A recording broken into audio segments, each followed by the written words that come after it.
So opening question for me would be, just take me through kind of the day's events. I mean, you get there in Kansas City. I'm sure you're super excited. Just take me through kind of what the day was like for you on parade day. Well, we got up, we were super tired because it was a long drive, and we got out. We were going to park at an arena somewhere, and we realized that there wasn't probably many spots left. So we found a spot along the street and parked there, walked over to the parade at the rally point, which was at Union Station, because we get to see the speeches and we get to see the ceremony part of it, as opposed to just seeing a parade where they go by you and then that's that. And we stood there for the rally. We waited for about 2 hours and it began. And it was just like the year before. You know, I drove out the year before and everything was going to plan. And met up with some friends that I had met the year before. And it was all kind of wrapping up. And we decided to take a picture together because, you know, I wasn't sure if I'd see them again anytime soon. And that's when we noticed things weren't right. Like there was something wrong. People were running and I thought maybe a player had gotten away from the big crowd and, you know, people were flocking to see them. But then we saw the police running. And throughout the whole day, there were snipers on the rooftops. And we noticed that when everybody started running, we looked at them and they were serious. Like they were, I don't want to say they were aimed in, but they were ready. And they were all, you know, kind of pointed at the same direction. And we looked down there and it was just a mass of people. You know, there was nothing we could see. So, you know, obviously that was after we took the picture, and then we decided to walk out because the commotion was right where we had to walk to get out, and it was really our only option was to go that way. And I never heard a gunshot. We were probably 200 feet away and never heard a single gunshot. And I still don't understand how, because we were that close. But I made some phone calls, you know, because I knew something wasn't right, so I just wanted to touch base with my mom, you know, my brother, and say, you know, something's going on, don't know what it is yet. And there were murmurs through the crowd, you know, I heard the word shooting, but, you know, I didn't think, because I never really thought I'd ever be in a situation like that. So we walked down to the way that we had to get out, and I was on the phone, and I looked over and saw somebody laying on the ground, you know, in handcuffs, and there were police presence around them, and I saw some weaponry that had been, you know, recovered from the scene, and people on stretchers, you know, getting put into ambulances, and that's when I knew that, yeah, this probably was, you know, an event like that. And as I'm walking out, you know, through the shroud of FBI agents and police that, you know, were everywhere, more and more ambulances just kept coming. It was 5, 6 ambulances, and each new thing that I saw made it sink in that, you know, this was something serious. And we were able to get out then, and it wasn't until later that evening that I realized how serious it was, because we were in a mall and it was all over the TV. People were stopping and standing in the stores, you know, watching it. And I was still very excited from the trip that we were at, you know, but my level of excitement wasn't necessarily a positive one at that point, because, you know, I'd realized that something was going on. And why don't you take me through kind of the timeline? So from the moment that you took that picture, right before kind of everything started getting a little bit chaotic, to, I guess, the moment where you saw, you know, the suspect in handcuffs and people getting taken in stretchers and ambulances coming through. Like, how long do you think that was between that time frame? We were going to initially walk right away and just leave, but I wanted to take a picture. I'd say it was probably about 10 minutes from when we took the picture till we actually got out past the scene. So if we didn't take that picture, we'd have been right in the middle of it. It would have been within a 30-second window, I think, because of the distance it is to walk down the steps and to the scene itself. But yeah, it would have been, that's the part that really bothered me for a little bit, because I knew if I didn't take that picture, or if you know, certain things that happened the way they didn't happen, you know, I could have been right in the middle of it. And not only me, but my friends too. I think from the time we took the picture till we got out of there, it was about 5 to 10 minutes. Because everybody was orderly, you know, once the initial wave of running had settled down. We kind of orderly walked out of it, but yeah, that was about the time frame, if that's what you're asking. Yeah, and I mean, it's probably crazy to think about. I mean, you mentioned it, like crazy to think about if you don't make that decision to take that picture, or you take an extra couple seconds here that Yeah. you are right in that the thick of it, and maybe it's not so lucky and something Right. else happens. You know what I mean? Right. Like take me about what that feeling is like. I mean, you say that you reflect on that now, but now that we're more than a week away from that incident, kind of looking back on that, just like what emotions are you feeling from that? Well, relief is the way I feel about it now. It doesn't bother me as much as it did initially, because right away I thought, like, we were that close, and a lot of people never get to experience something like that.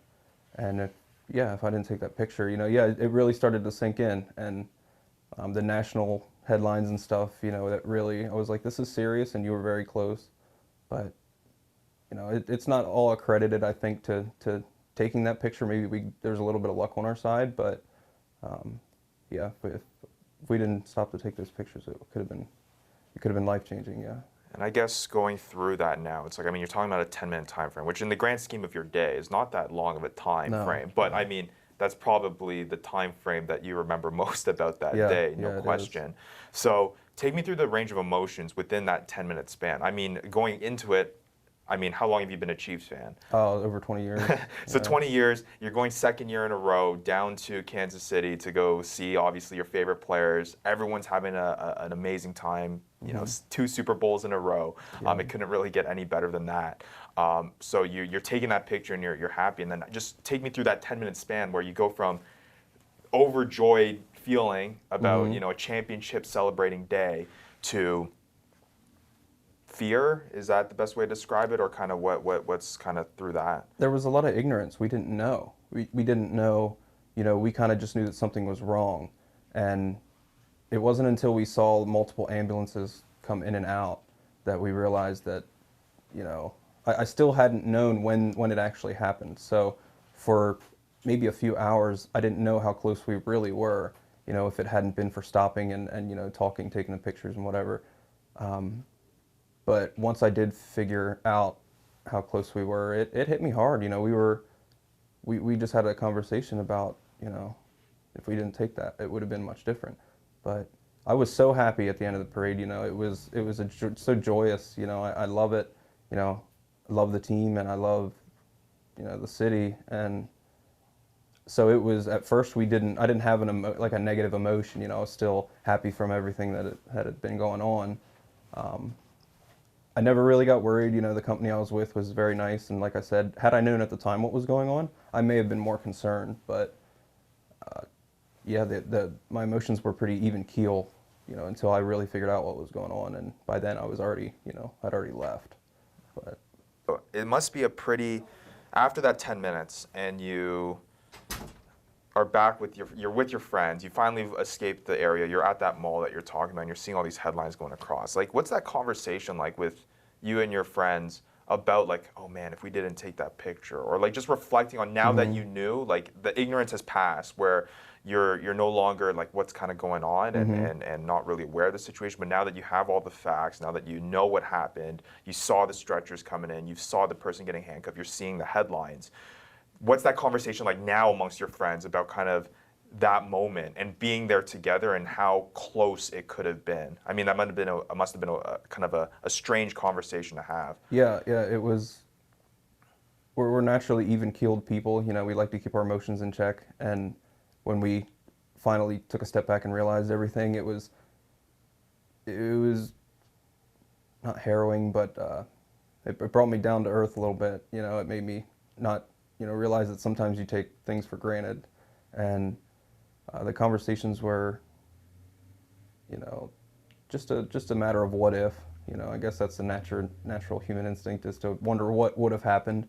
But we were just happy and fortunate that nothing had gone any differently, honestly, because we got out of there, with no issues whatsoever. The crowd was orderly getting out. So yeah, those conversations were kind of harrowing. Brought me down to earth a little bit. Not sure if that's what you're asking. Yeah. I'm trying here. No. That's perfect. That's perfect. And I mean, then talking about, I guess, the response that you saw at that time within that 10-minute time frame. I mean, you say you described the snipers that you saw up top. That was kind of that key sign for you that something strange was going on. And then seeing, I guess, I mean, 10 minutes is pretty quick, especially in a mass of people Right. that's big. So in terms of your safety and how fast it happened, I mean, what would you say was the level of response, and did it make you feel comfortable in terms of kind of what happened? I mean, I guess the fact that you didn't even know what was going on Yeah. until you actually saw the people kind of being apprehended, kind of what was your feeling after looking back on it, kind of the response to being in a situation like that and kind of just how it all played out from a law enforcement perspective? I think the presence of law enforcement there was unlike any event I've ever been to. Of course, it's the largest group of people, for the second year in a row I think that I've ever been in. But the moment we walked in and walked up onto the lawn of the World War I memorial, there was FBI literally stepping in front of us. We almost looked like we were getting escorted. There were snipers on the roofs. There were police everywhere. And a majority of them that we could see were down at Union Station. So when we saw them all running, that's when we knew something was wrong. But I think they did a great job. I mean, there's only so much you can do in such a large group of people. The people outnumbered the police by a crazy number. So I think they did a great job. I mean, you can never prevent something like that. As an officer, you just can't. But I think they did a good job. Did you notice a difference in terms of law enforcement presence from this past parade versus the parade that you were at the year before? Was there any noticeable difference, or do you think it was kind of relatively the same? The only thing I noticed different, because the first time I was just kind of taking it all in, it was more of a, looking into the bright lights. I was infatuated by the fact that I was there. The snipers, they were there. The presence was a little bit different in that regard, because I think there were two different buildings that they were on, but I didn't notice or take into account the law enforcement presence the first time I was there. But there were a lot of police. Do you think if this was your first time and you being stuck in this situation, like how would, you know what I mean? You had the experience of being at the parade for the first time. Now this is your second time and something as crazy like this happens. Like, do you think about how it would have been different if this was your first experience versus your second experience? I haven't thought about that, but I think I felt so comfortable because around here, I don't know many Chiefs fans, and out there everybody's a Chiefs fan. I felt, kind of like I was at home, and I'd met some friends and they made me feel really comfortable. But yeah, if that had been my first time, it's not going to stop me from ever going back. But yeah, it probably would have been a little bit more harrowing than it being my second year out there. So. Do you think now, let's say, I mean, for you, I'm sure fingers crossed that Kansas City goes for a three-peat. Oh yeah. If they go for 3 in a row and you have the opportunity once again to go to Kansas City for another parade, are you thinking twice now because of what happened? Or what's if you're not thinking twice and you're still something that you want to go to, what's kind of that? Now I feel like there's an extra layer, and you can correct me if I'm wrong. There's an extra layer that you kind of have to think about because you've been through something like this. What's kind of that aspect of it? I think about it. I thought about that immediately because when I left my friends, I couldn't wait to see them again, and you can't just drive out there tomorrow. I'd absolutely go back. I mean, I would think about it. Obviously, think about that specific situation, but I wouldn't think twice about going back. It's not a common thing. It's just a freak accident, and I guess it stemmed from just two people had a problem, and they handled it in a way that it wasn't, not a good way, I should say. Has it made you think about kind of I know it's been a very hot topic recently when it comes to shootings and gun rights and the accessibility to guns and things like that. Has that made you think about kind of the state in which this country finds itself when it comes to gun violence and shootings that happen, which feels like a little bit more frequent than before maybe, but Just what's kind of how is this put into perspective now that you've been a part of it, kind of that whole situation? I never thought about it from like a gun standpoint because I know it was just, you know, I know that's getting more frequent, but the the guns didn't pull the trigger themselves, you know. It was there was somebody back there, and I don't I don't anticipate that every big group I go in or anything like that, because it is a freak accident, you know. There's a reason it was big news, is because it doesn't happen, you know, a lot, but it does happen more often than it should. But I think no matter what happens, there's no way to make every bad person good, so there's always going to be an issue, just hopefully never to that level. What was the emotions, like you've kind of just talked about and described the emotion that you kind of went through during that time frame, but when you were looking around, if you can remember, like what was the feeling that you were seeing in people around you? Was there a sense of fear, confusion, chaoticness? Like what was kind of what did you see basically in the people around you and how they were reacting? Well, when we saw people running, there wasn't much of a. There were people looking, and I'd say that the level of voices went up. You know, more people started talking, but it was never chaotic where we were. You know, even though we were very close, it never got to a level of where, you know, it was an apocalyptic run. You know, we didn't get that far. But as we got closer to the scene, and you know, things were, I guess, still unfolding. You know, it was under control, but it wasn't quite a clean, you know, scene yet. People started to, there was a brisker pace, and voices were a little bit louder and more frequent. You know, everybody was talking about something, but it was more like a giant murmur because we just simply didn't know what was going on. And yeah, shortly after that is when we saw the ambulances, and then, you know, of course I'm checking, you know, Twitter and all that stuff, and the Kansas City Police Department on Twitter did a really good job of keeping live updates, you know, at access for us. And when they announced that there had been a shooting, that's, you know, obviously when we knew. We didn't know it was that many people, though. When you sent me that social media video, you talked about social media and Mm-hmm. Twitter. When you saw that video of the Kansas City fans that kind of took it on themselves to do something, and they, I guess, saw the suspect and you know, was able to at least hold him down at that point. To see people kind of stepping up outside Yeah. of what, I mean, obviously it's a heat of the moment type decision that people are making in there, but I mean, it's pretty incredible to see that people who didn't go to that day, to knowing that they were going to have to face something like that, Right. and risking their own lives to make sure that other people are safe. I mean, you saw that social media video. What was Yeah. kind of your reaction to that? It gives me faith and proof that there's still good people out there. You know, it's bigger than football, way bigger than football. It's real life, and he and, well, the gentleman and the couple people that helped him, you know, that we need more of that. You know, we need more people that are considerate, and he did a good job of understanding the situation, because I believe he just heard somebody say "get him," and he saw police or something like that, something along those lines, and he tackled the guy. So yeah, it gives me faith that there's people out there that are willing to help by any means necessary, and it's fortunate that it happened the way it did in his case.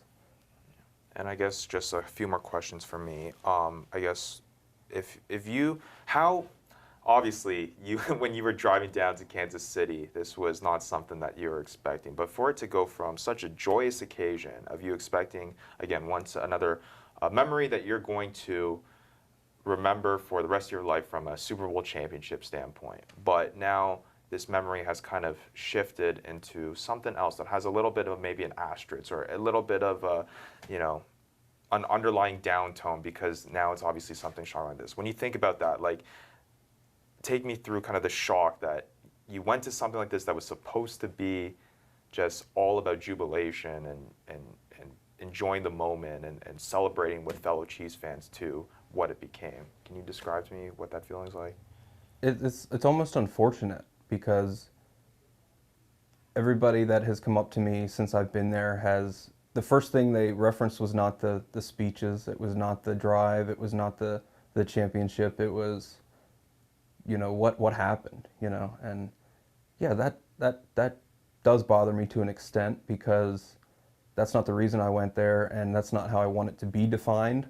It's just, it's happenstance. It's what happened when I was there, and I didn't want to talk about it for a little bit to the people because yeah, it did bother me. It really did bother me, and that's why I wanted to kind of do this. Is to try to help somebody that maybe went through something like this or any sort of trauma whatsoever, and needs help or is unsure of how to ask for help. There's help out there, and if I can help, just like if I can help one person, that makes it all worth it because that person could be me someday. So yeah, I look at the trip a little bit differently, but somebody that wasn't there, I mean, I understand. I can't get upset at them for asking, but at first it did bug me a little bit as that's everybody's summation of my trip was that event when you know it was much bigger than that. It was much different. Have you gotten support from the people that you tell who you were there? Like, what is the feedback since you come back home, and people know or find out that you were there when this all went down? Like, have you been comfortable with the support that you've been receiving? Have people been kind of sympathetic with you, empathetic in terms of kind of what you've gone through? Yeah, I'm a naturally positive and kind of jubilant person, so everybody has been kind of, I don't want to say joking, but upbeat when they encounter me, asking me things, and at first I wasn't okay with it, but as the days went on, I started to accept it a little bit more because it's just kind of who I am. But yeah, a lot of people, especially family, were like, I got some big hugs when I came home, and people interacted with me, with a sort of sympathetic or empathetic, kind of demeanor. But since that was a few weeks ago, everything's back to normal now. But yeah. What was the reaction when you saw your parents coming back? Like, were they relieved that you were back home safe? Like, I could only imagine. Like, I mean, I'm not a parent myself, Right. but I could only imagine you sending that text, them Mm-hmm. seeing the headlines there, Yeah. and being like, okay, there's a shooting that's happening in Kansas City. My son is there. You're Yeah. saying the text like, I'm okay, but something crazy is going on. I mean, have they described to you what they were feeling like? And then when you were back home and finally got to see them, like, what was their sense? I could only imagine that was a huge sense of relief. Well, we initially started after we took the picture and we left the parade, I knew something was up. So immediately I thought, gotta call mom, So I called her, and the reception at the World War I Memorial lawn that we were leaving, the reception is not good. And so when I called her, all she heard were sirens and the wind howling because it was windy, and then she heard sirens, she heard the wind, and I was just trying to get the words out because I could tell the reception was bad. I was like, I think there's been a shooting. I'm okay. We're just going to leave now. And she only heard the wind, the sirens, and the word shooting. And then our call cut out. And so she went into full panic mode, which I obviously didn't get to experience, but she told me about later. And she was a mess. And I called my brother next. I was able to get a call out to him, and it was a clear call because we were just walking past the scene, and the reception was better. And she was like, well, my brother said, you need to call her because she's a mess. And I'm like, okay. So then I straightened that out. But when I got back home, she wasn't home from work yet. But when she got home, I got a big hug. So yeah, it was a roller coaster of emotions for her more than me, I think, because like I said, I was ignorant of the fact of what was going on at first. And when I said shooting to her, and that's all she heard, she, rightfully so, was a bit, upset. So, How's that make you feel? it makes me feel, I don't know, that's my mom. That's just who she is. She's very caring. So it makes me, I was upset at first that that's, all she heard, because that was not my intention. I was just trying to tell her that I was okay. And she heard something that made her feel quite the opposite. But yeah, I'm glad that even though the event was awful, I'm glad everything worked out the way it did for me. But some others are obviously a little less fortunate. And then just two more questions, I guess. The last one here. If you could describe in a few words the emotion the experience of what you went through for this parade, what would be the biggest describing words for you to kind of just put into a nutshell what this trip was supposed to be and then what it ended up turning out to be? I can describe the first trip with amazing and awesome, and that's how I expected this trip to be. And it was, don't get me wrong, it was. But I guess I should say it was kind of harrowing. Like, I'm not sure that's the right word, but it wasn't quite as happy as I wish it was. But it doesn't necessarily take away from my experience, but it was different in a way that I hope it's never that different again.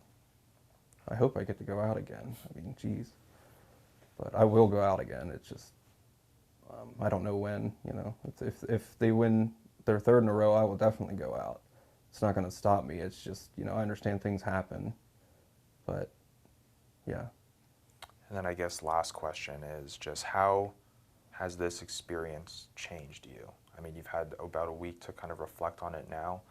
When you look forward, how is this, going through all this, going through that emotion, seeing what your mom went through, hearing what your mom went through, getting that big hug, the confusion that you saw at the parade itself, to kind of, now at this point it sounds like you're kind of in that reflecting stage where like, Yeah. dang, I'm pretty lucky. How has this kind of changed you moving forward? I never really understood, you know, I guess I knew what trauma was, you know, with, you know, like the whole post-traumatic stress thing. I knew what that was, but I never really experienced it. And I don't experience it now anymore, but I kind of got a feeling for what that was like in the moments, you know, the few hours after the event happened. And I definitely understand a little bit better now, you know, that that's a real thing. It's not just words. It's not just, you know, people wanting attention. This is real. And yeah, so that's the main reason I want to do this, you know, spread awareness that people do go through things and they need help, and some people are afraid to ask for it. I know I wouldn't have asked for it because I'm just not, you know, I like to try to do things myself, and that doesn't always work, you know, and some people deal with it differently. And yeah, we have to account for the people that can't handle it alone, you know, they need help.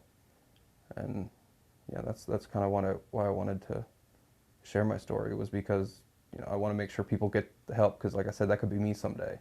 So I guess to add to that then, it's been important then, it sounds like, the reception that you've gotten, the support that you've gotten post the incident that's happened, it's been pretty big for you, huh?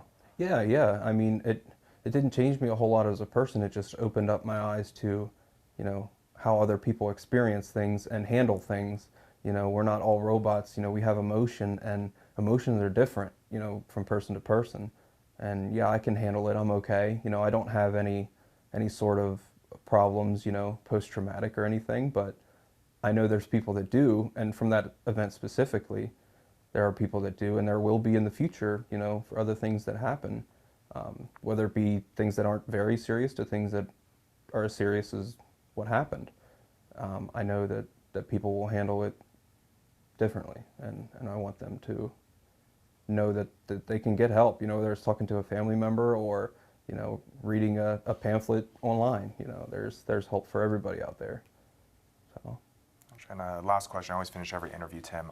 Is there anything, a message that you would have? I mean, you kind of touched on it there, but a message that you have for people who either were at the parade that, you know, are experiencing what you're describing, that people, you know, having been experiencing since that time, or even just to put it at a more of a generic sense, just if people find themselves in situations like that and experiencing something, whether it's at a parade or something else, what is it that you, now that you've gone through it, what is it, a message that you have for them, or anything else that you'd like to add in terms of what you think can help someone else through the experience that you've had last week? I just hope that it doesn't, I know that these things have been happening more often, and that's the worst part about it all. I don't want people to get discouraged from wanting to do things like this, celebrate, you know. It happened in a group of, I was told there was more than 1 million people there, you know, but that could also happen in a group of 20 people. You know, I don't want that to discourage people from doing what they want or celebrating, and it's not going to discourage me. You know, if I get the opportunity to go back in February, I'm going to do it again, or maybe even sooner if I want to go, you know, to a game. I guess I just don't want people to be scared to live their life, you know. And unfortunately, with some things that have been happening recently, people do get a little scared. But yeah, I just don't want anything to. I want people to get the help that they need, and not to be afraid to ask for it, and to just not be discouraged from living their life, you know, because it was a freak accident, you know. I don't know if I call it an accident, but it was a freak thing, you know, so.